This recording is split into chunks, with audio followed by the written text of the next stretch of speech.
Hi, garden friends. Welcome to the channel. I'm Era, and this is Gardening on Purpose. If you're new here, welcome. And if you're a subscriber, welcome back. Thank you so much for taking the time to watch my video. I garden in Georgia, Zone 8A. It's Sunday, and it's time for a Sunday walkabout. Not much going on today, guys. It's actually raining a little bit. It's a little bit more than the drizzle. So I haven't been able to come out here and do too much. And it's kind of cold. You know, our temperatures are down to the mid 50s. Right now it is 56, and that will be the highest we're going to get today, which means our lows are going to go down to the 40s. So there's a couple of things I want to show you today. First up, I'm going to take in my Meyer lemons into the house. But before I do that, I'm going to definitely check to make sure there weren't any bugs. And also I'm going to spray it down with some water into hose and just make sure I get everything before it actually comes into the house. Now, mine didn't really bloom. They flowered, but I didn't actually get any lemons this year. And it could be that they were damaged from the prior year. I don't know. My house is not very bright, but I do bring them in, and they usually lose most of their leaves. And then I keep them inside in a nice place where they get a lot of light.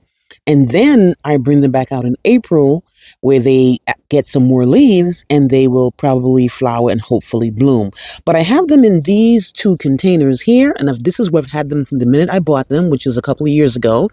And I've got nice lemons from them, nice big yellow lemons from them. But for whatever reason this year, there were no lemons. Now, we have been maintaining some lows, so I'm pretty sure that's why these leaves are yellow. But again, it doesn't matter to me. I know the leaves are going to get dropped once it comes in the house. So once I get the hose and spray these guys down, take them inside, then that would be that, because they can't take anything less than 40 degrees. Still doing a lot of planting, guys. So back here in this back bed, I've put in some of the butterfly bushes that I bought from that grower's outlet up there in Loganville, Georgia, that I went to, and I got a bunch of plants. So all the butterfly bushes, this guy right here, this guy right here, I planted that. I also have these two right here. These are new too. These are all new from Growers Outlet. And I've just been moving a lot of stuff around because I'm really working on the color palette to make sure that colors are going with whatever they're going to go with. So blue goes really, really well with yellow. Purple goes really, really well with yellow, and, you know, white and red and yellow, all that kinds of stuff. So that's what I'm working on, moving a whole bunch of stuff around. This Beyond Midnight Bluebeard right here is not looking too great. I've moved it twice already, so I'm hoping it recovers. I'm pretty sure it will. It's one of the toughest plants in the yard, but it's looking kind of rough right now, but that's okay. It's supposed to go to sleep and come back next year. I still have these two roses here that I need to move, because I don't want any roses in this bed. I'm looking for plants in this bed in particular, other than the evergreens.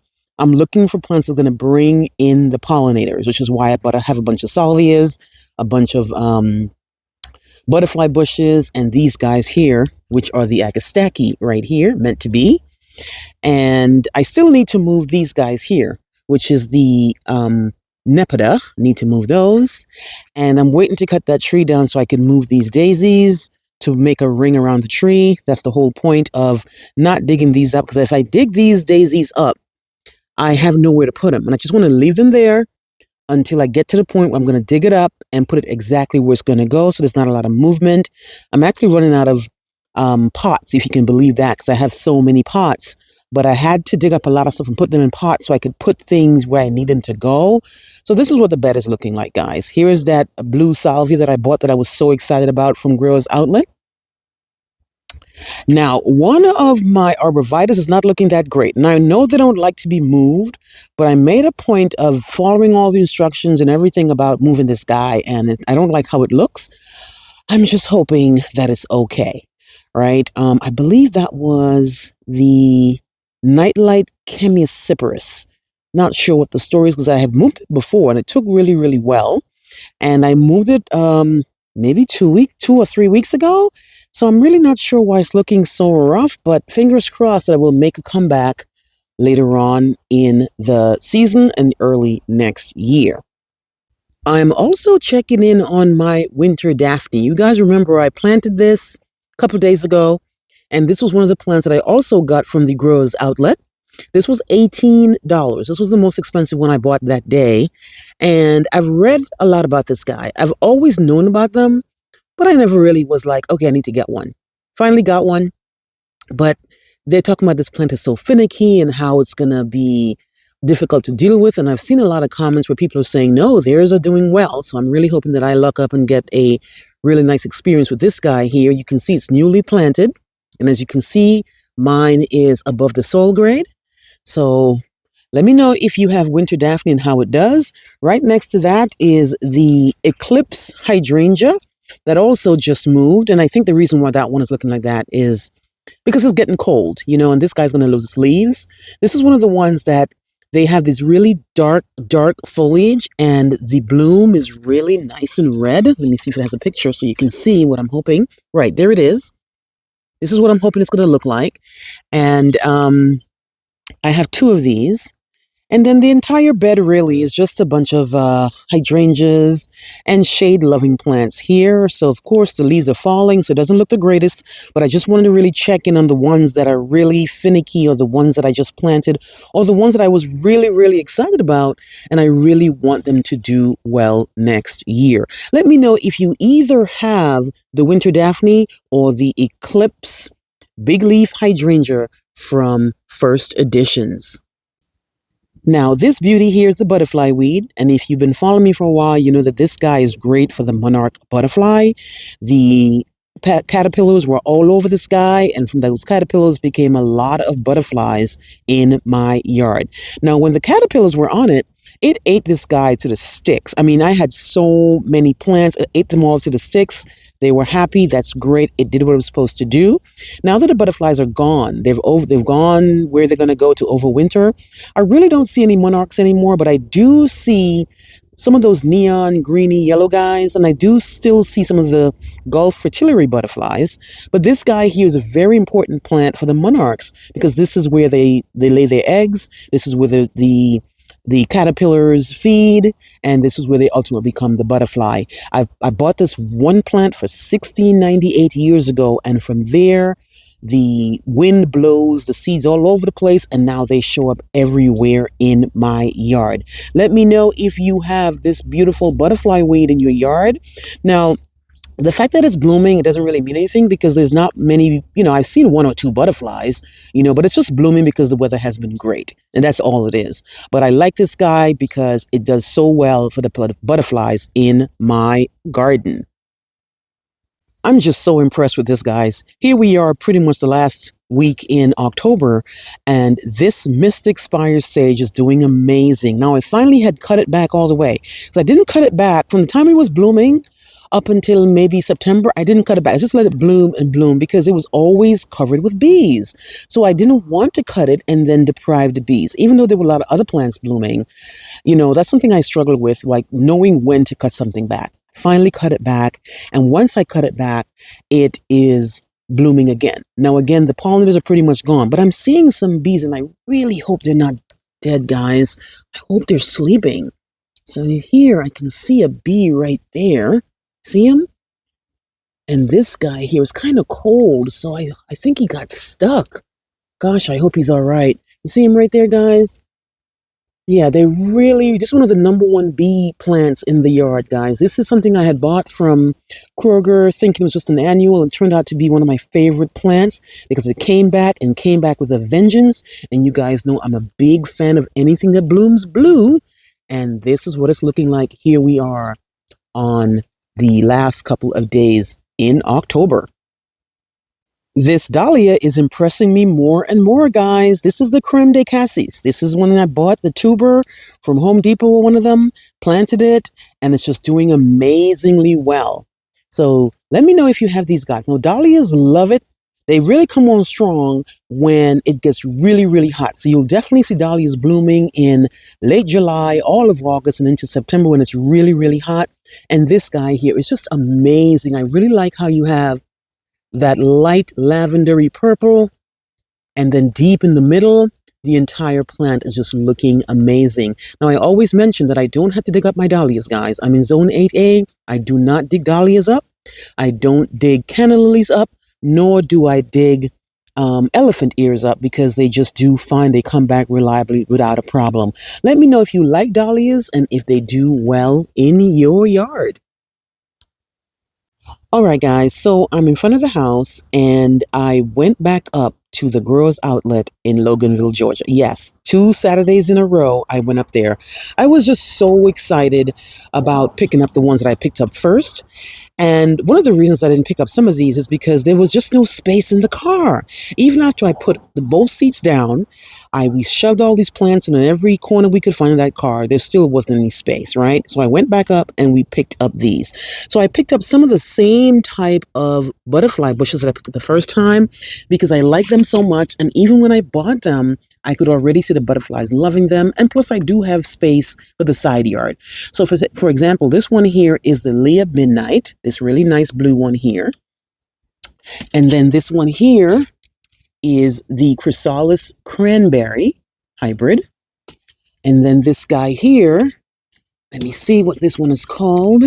This one is the Buzz Magenta, which I love. They have a pink one right here.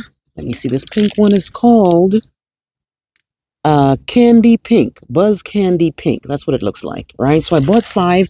These were 5 for $20. They are small. They are dwarfs. They're not going to get huge. I have a lot of the huge ones. I already have Royal Red, and I have the Nanho Purple and Nanho Blue, which go all the way up to 6 to 8 feet. These guys should not get that big.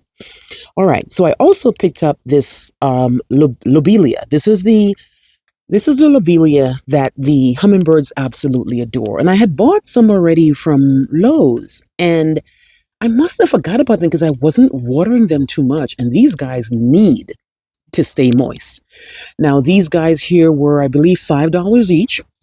And they don't look the greatest, but it's okay because, you know, it's that time of the year where these guys are not going to look the greatest.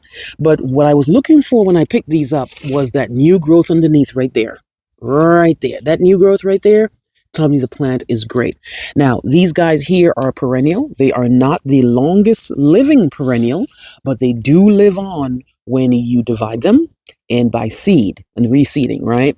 So these guys here, they definitely like the wet area. So I plan to put them on close to the front door where it gets really, really wet and will get a lot of sun. The hummingbirds love them. And for the short amount of time I had the ones that I bought, I noticed that they love them. So, and they're red. They will go great with a yellow, blue, any other color on the color spectrum. So I picked up 5 of these. Now I'm going to cut these back. As you can see, they're looking kind of rough. I'm going to cut these back all the way down and then plant them. Let me know if you have lobelia. Let me just get you the exact name. This is the Starship Bronze Leaf Scarlet. And this one here is the perennial lobelia. They do have the annual lobelia that I buy and put in my containers and stuff, but this one will come back. I also picked up some anise or anise. This one here is a 3-gallon, and these are shade lovers. Now, I already have the Florida Sunshine Elysium, which I'll show you a little bit later, that I've had that for years, right? This guy here was mostly green. The new foliage is yellow. It's marked as yellow anise or yellow anise. And this guy here was $18 at the nursery, guys, which is a really great deal. $18 for a 3-gallon. Looks really, really nice and healthy. I have a place to put it because it's a shade plant. It will get burned if it's in too much sun, especially Georgia sun, but I thought this was a really, really great buy. Now, I actually went back up there also to pick up some of the banana appeal. You know, banana peel comes out from the First Editions brand, which I love, but it was $28. I should have picked it up when I went up the first time last week. We went back up there yesterday, guys. They were all gone. And I said, there's no way. So I found a guy and I spoke to him and I asked him, where are all the banana peels that you guys just had here last week? He was like, ma'am, somebody came up here with a truck and took them all. So that's the thing I always say to myself. If you see something that you want, instead of sitting there and wondering about the money and if you really need it, pick it up. Just pick it up because now I'm out of finding banana peels because they are online, but I'm not spending $70 and $80 for them. They were $28. We struggled with picking them up because we thought, okay, $28 is a lot of money, but we should have. And now we don't have any. You know, we don't have any more. We should have picked it up. But in any case, what I did was I picked up these three because I still like these, even though they're green. You know, I like that new foliage. It won't be as yellow as the banana peel or even the Florida Elysium. Now, the Florida ones, they are very lanky and they kind of grow all over the place. Whereas the banana peel is more of a shrub, it's more uniformed, which I really like. But in any case, while I wait to find out how I'm going to get the banana peel, I picked these guys up because I like them. I really do. They were $18. They were a 3-gallon. You're just not going to get a better price. Let me know if you have these beauties in your yard and how they do. Finally, guys, I picked up this beauty. This is Edgeworthia, also known as paper bush. Now, this guy is hardy from zones 8. I'm in zone 8. I need to plant this guy. Cannot sit in the container for me. What I love about this is that it blooms in the winter. It will bloom somewhere in, somewhere between late January into February, maybe into March. And I'm so excited. I really like these nice gray silvery foliage, and it's all budded up, guys. So it's budded up in anticipation for blooming in the next couple of months. Now, this guy here was, I believe, was $18 too. It can get pretty big, and it prefers part shade to part sun. Definitely cannot take our Georgia sun. It's just going to be too much on the plant. And that's how I know sometimes when things bloom in the winter, they usually don't like to be in a lot of sun. And I'm just so excited about this Edgeworthia. Let me know if you have this beauty in your yard and how it does. Is it finicky? Is it really blooming when they say it's supposed to bloom? Now, I noticed that they actually have it staked. I don't know too much. I mean, I've read about them, but I don't know too much about them. But they do have it staked. So I'm wondering if it grows fast or if it's a lanky grower. I don't know. But it definitely is something that I'm really excited. And I like different plants. I like plants that it's different. You know, when it blooms, there's no leaves on it. It's going to lose these leaves. And then when it blooms in the winter, it's going to just be the sticks and the bloom. So I'm really, really excited to show you those. So that's pretty much what I bought yesterday, guys. So let me know if you have any of these and how they do in your yard. All right, guys, so it's raining a little bit harder now, so I'm going to head back inside. But I just want to show you what the yard is looking like. Once this rain stops, I'm going to come back out and plant even more plants because this is the perfect time to be planting. You guys know I plant all year round. My ground really never freezes. And if it does, it's usually just a crust on top. The shovel can always go in and I can plant. So you definitely will see me out here in December, January, and February. Let me know how it's going in your yard, guys. Please like, please share, and please subscribe. Remember, hit that notification bell so you can be alerted on all my new videos. I'll see you in the next one. Bye-bye.